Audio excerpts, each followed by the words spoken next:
Welcome back to the last Rebels Edge of the week. Keep in mind, folks, we do not trade on Friday.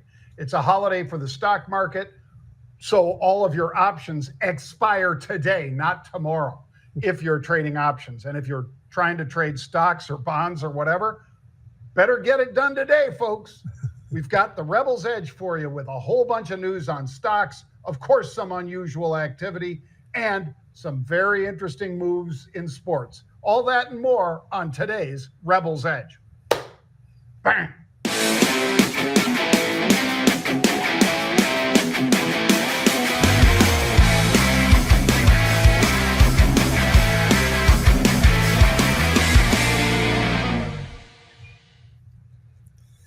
And we're off. This is the last one of the week. It's going to be fun. We got a big weekend in front of us, John, a long weekend. And as you said, hey, you ain't going to be trading tomorrow. And if you decide to dip your toe somewhere, it ain't all that liquid. So You're going to want to do whatever trading you're going to do, especially on the stock side, but particularly the option side. That ends today. So until Monday, you better be ready. And keep in mind time decay, which is always the enemy of an option buyer and the friend of an option seller. Yep. That all goes an extra day or two, because Friday we don't trade. Saturday, Sunday, of course, we won't trade. And then Monday, people are coming back from vacation, folks. It's not like we just start gangbusters on Monday, so keep that in mind.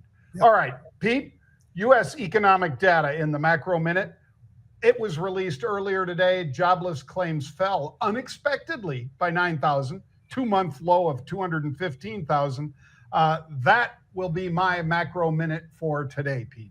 I like it. John, you and I have talked about this, and I'm going to go right at it again. The retail sales number, that came out pretty good, right? 1.4% in March. And yet, we always get all this sentiment BS all the time, right? And, so I just want people to understand that I think John agrees with me. He thinks that part of it is either there's something wrong with how they're taking the information, John. I'm not sure if that's it, or if there's some sort of a wink, wink, nod, nod. I don't know what the deal is. But if the retail sales are up to that percentage, I have to think that the sentiment's not quite as bad as what we're hearing. And I can tell you this, I was out to dinner last night. It's a Wednesday night, right?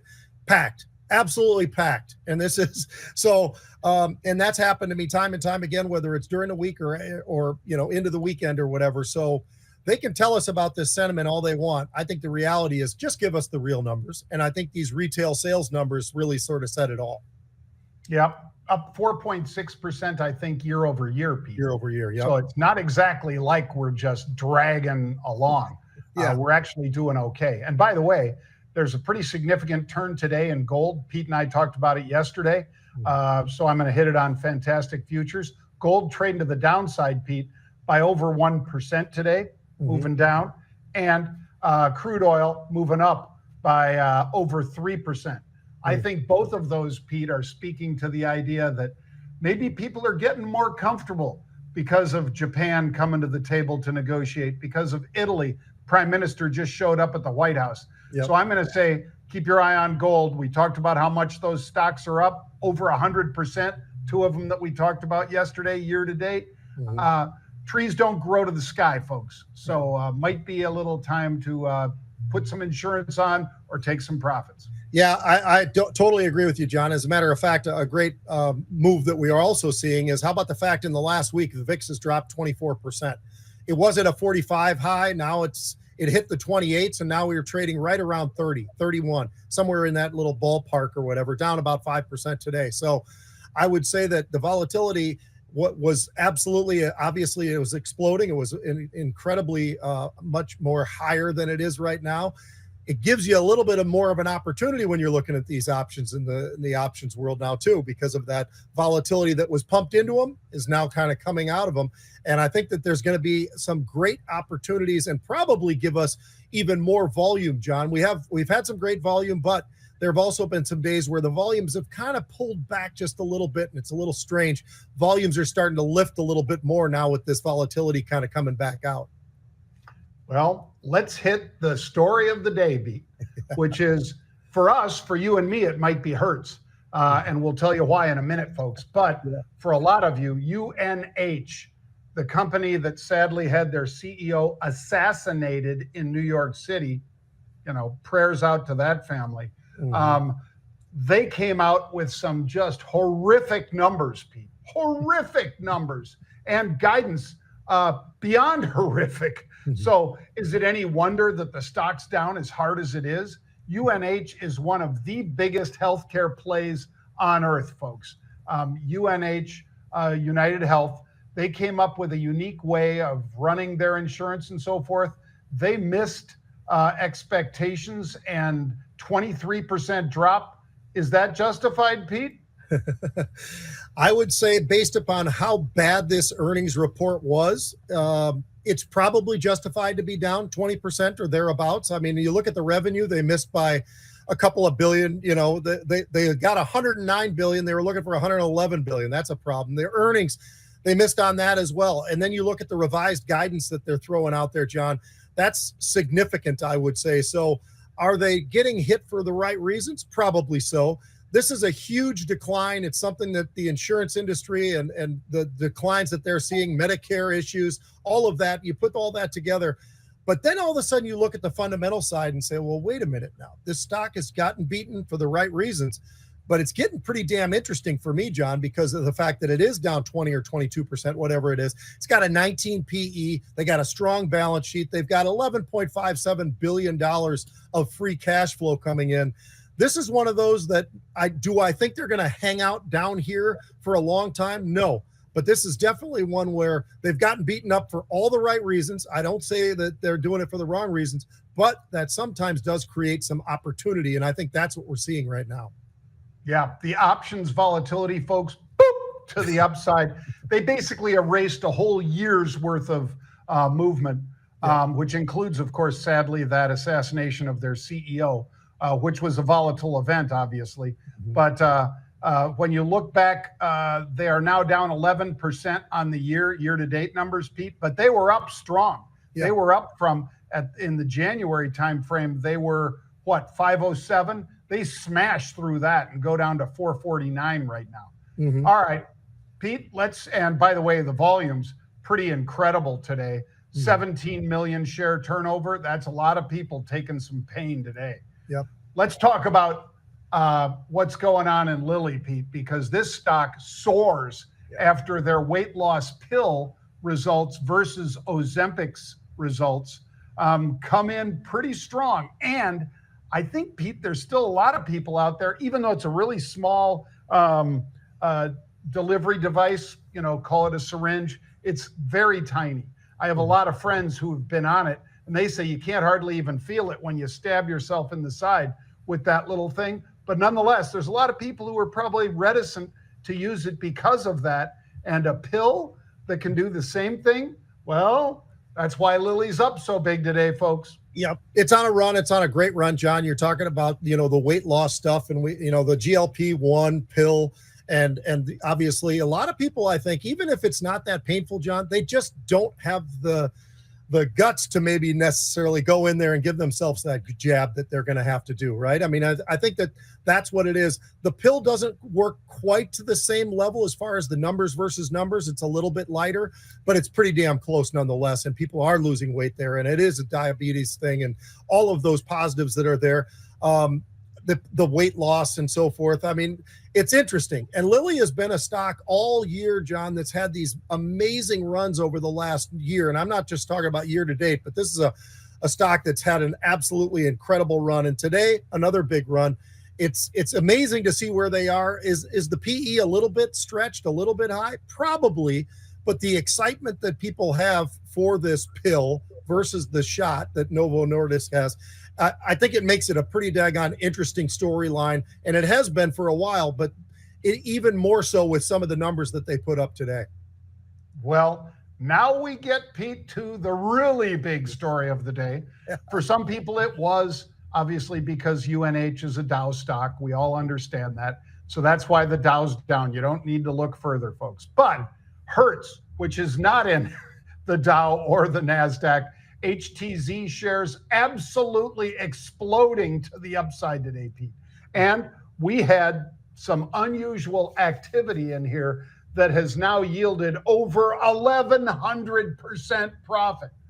They were buying these calls, folks, at 35 cents. So Pete and I talk about leverage a lot with options. We also talk about defining your risk on entry by purchasing an option.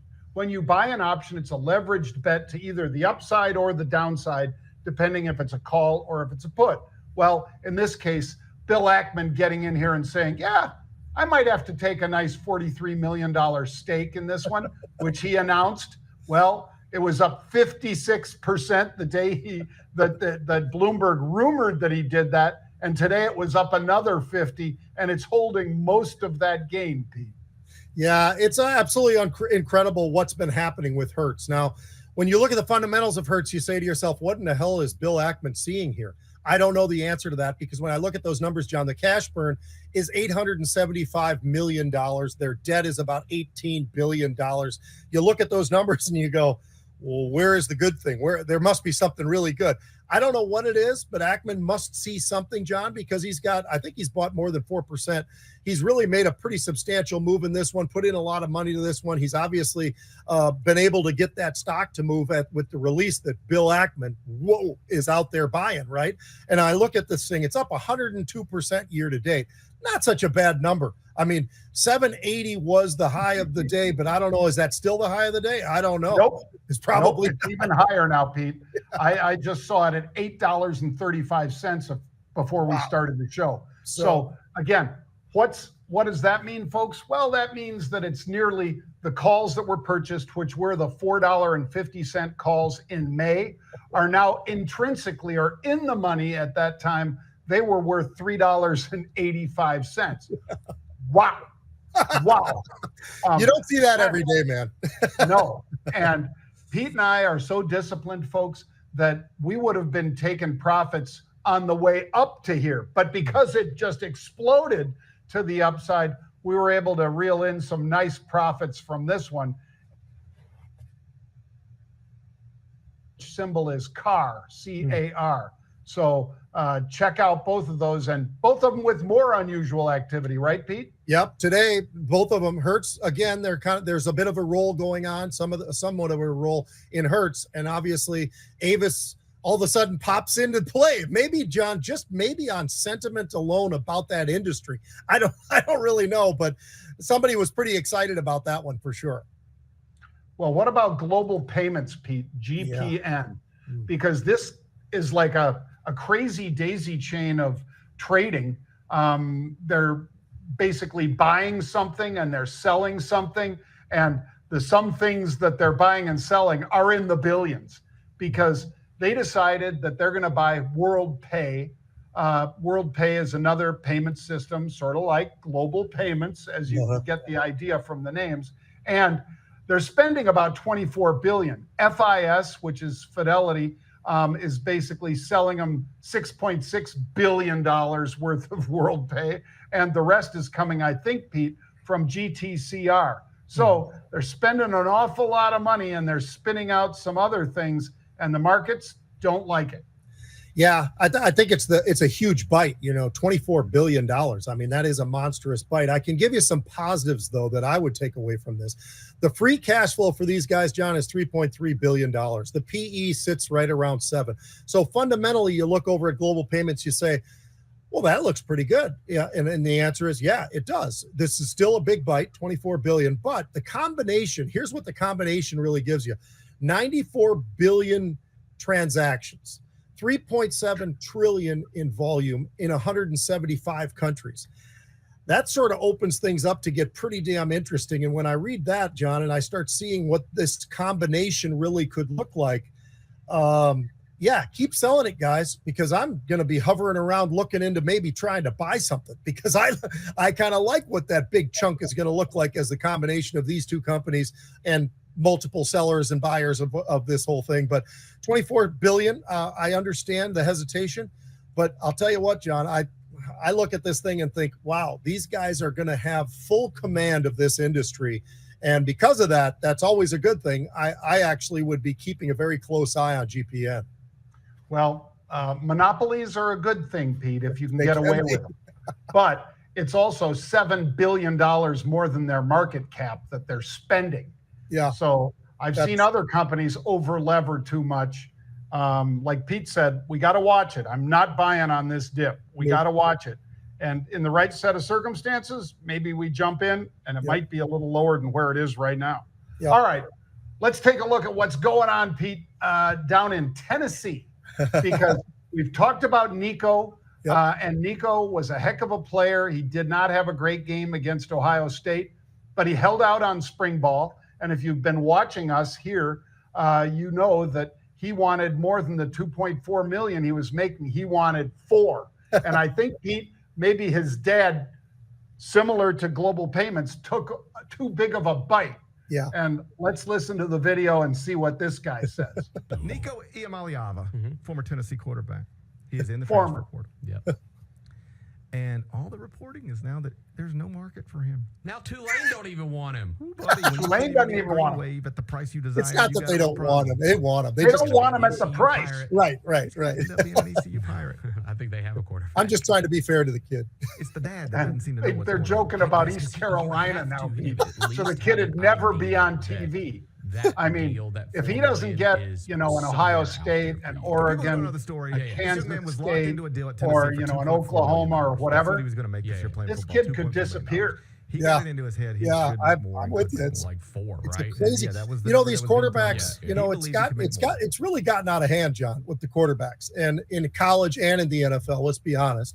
And so that leads me right into what I wanted to hit right out of the gate, which is the NFL. And how about what's going on with Trey Lance? Now, John, Trey Lance is a really good athlete, a really great young man who didn't play very much, didn't play more than a season of plays at North Dakota State before he got drafted. And when he got drafted, San Francisco 49ers went absolutely out of their minds, John, on what they decided to do to be able to trade up to the 3rd pick in the draft to be able to get him, right? So I bring that up because I think it's really interesting going off of that and what might happen with Cam Ward with Tennessee.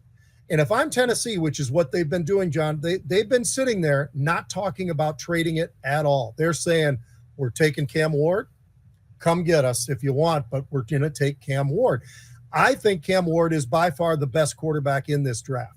I think there are some quarterbacks not far behind him, but I do think he's the best quarterback in this draft. So does he end up being kind of the Trey Lance, where here's what San Francisco did, John. So Trey Lance is 6'4", 225 pounds. He's athletic as hell, and they moved up all the way up. And so they traded a first round in 2021, first round in 2022, a first round in 2023, and a 3rd round pick in 2022. That's what they traded to get up from where they were to be able to ensure that they're going to get this kid. Then all of a sudden it doesn't turn out so well. So he goes to the Cowboys. He has played a grand total played in 12 games in his career so far. He has started 5 games so far. Today, he's now going to be a LA Charger. And I'll tell you why I think that's a good thing, John. I think Jim Harbaugh is the right coach to be able to take Trey Lance and say, hey, look, you're a great athlete. You're a great player. You've got great integrity. You've got a wonderful family out of Southwest Minnesota and Marshall, Minnesota. You're a great kid, played up in North Dakota State. You've got some championships under your belt. And you know what? We really, really want you. And that's what they're going to do. Well, my question to you, John, is do you take in this year's draft with Tennessee, do you take Cam Ward? I think you do if nobody ends up giving you enough. But are you going to sit there and listen to some of these crazy type trades that might happen? Because there's a lot of teams out there that need a quarterback. And I'll tell you, not too far away is the New York Giants. And how much are they in love with Cam Ward? Can they make a trade like that? I don't like any of these big trades. I don't think any of them have ever truly worked. The Herschel Walker trade and some of these kind of things, the Trey Lance trade. But do you think somebody like the Giants falls into that trap and panics and makes that trade? Do you think that happens this year? It sure could, Pete. And they're doing it the right way because, this is, as those others that Pete mentioned, folks, you have to act like you absolutely would not trade Herschel Walker. Oh, I absolutely would not trade my 3rd pick in the draft. No way, no how, blah, blah, blah. Okay, that's how you get value. That's how you play poker. Mm-hmm. I mean, when you're playing poker, you've got to be able to bluff.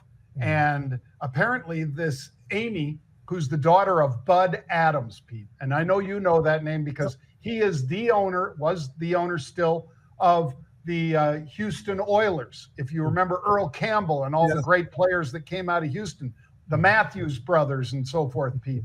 That one big tackle, that one big mean tackle. Yep. Was it Bruce Matthews or whatever? Yeah. The father of, some of the other great players. Yeah. Well, so this has been in the family for a long time. The head coach has to be, and the GM have to be on the same page as the owner. Nope, we ain't trading. We are not going to trade. We have our pick and we're going to take it. You know how I know they haven't done that yet, Pete? Because if you have the number one pick, you could sign them now. You don't even have to wait for the draft. You know that. I know that. You don't have to wait for the draft. And it's happened in the past. So I don't think they're as in love with Cam Ward or whomever it is that they want to take. They want to push it all the way to Green Bay.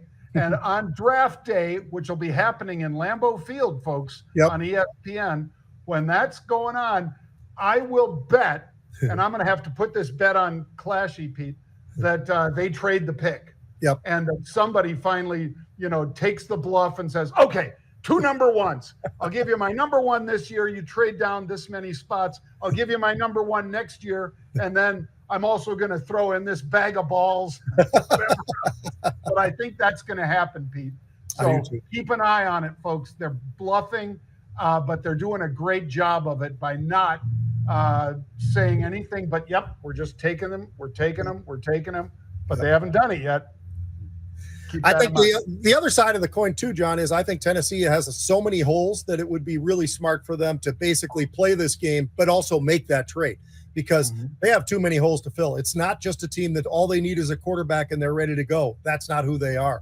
They need a lot of different positions, and I think they know that. So I think there will be a trade there as well if they get enough. They obviously, if somebody tries to lowball them, it's like they're going to look at them and go, you know what?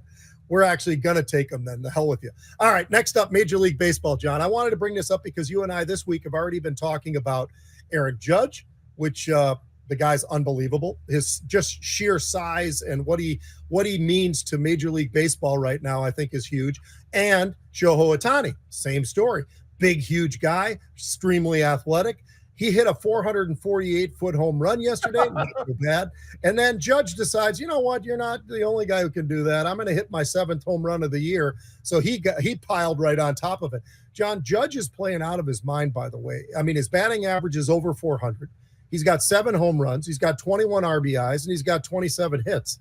This guy is absolutely amazing. And both these two teams are in a pretty good spot already. Now, the Dodgers are a little behind. They got a little bit more competitive group out there on the West Coast, but they've got 34 home runs already this year, which is number 1 in Major League Baseball. Ohtani's a big piece of that, by the way.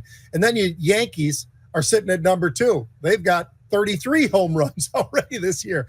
So, we've talked about it a little bit. I just thought I'd throw it out to you, John. It looks like this year is a little bit different where the teams that are spending the big bucks are actually getting big rewards, which hasn't really happened much in baseball for a while.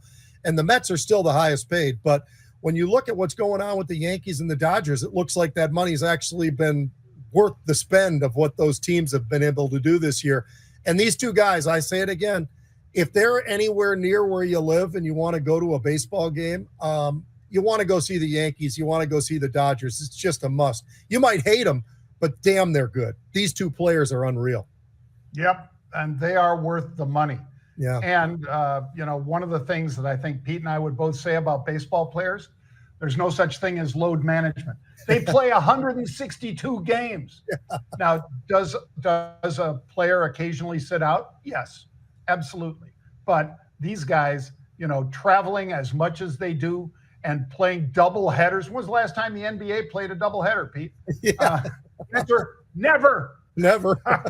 So, yeah, Pete's right. When Ohtani hits a 448-foot home run, granted, he did that, Pete, I think, where was he? Was he in Colorado when he did it? I can't remember. You know yeah, what? he was. Oh. First inning against the Rockies, but he was at Dodger Stadium. So if he was in Denver, 448, yeah, a lot of people have hit, big home run hitters have hit him over 400 in Denver because the air's thinner. Yeah. All of a sudden, you're in smoggy old LA where that ball has to fight its way through the filth to get out there. I'd say, Pete, that was one that, usually you had a flight attendant on something that flies that far. Yeah. Had he been in Colorado, that ball would have gone 500. Yep. That's how different that really is. A lot of fun, John. A lot of stuff going on in football, and the draft is 1 week from today. Yep. So get ready for it, folks. And it's not just a one-day deal either, as Pete knows. All right. We will not trade tomorrow, folks. So again, take those positions, get them right for a long decay included weekend. That's decay of the option on Friday when we don't trade, Saturday when we don't trade, Sunday when we don't trade. And then, we're not going to exactly come back storming unless something happens over the weekend on Monday. So get ready for that. And get ready for Pete and I coming back Monday at 1 p.m. Eastern Time, Pete. 1 p.m.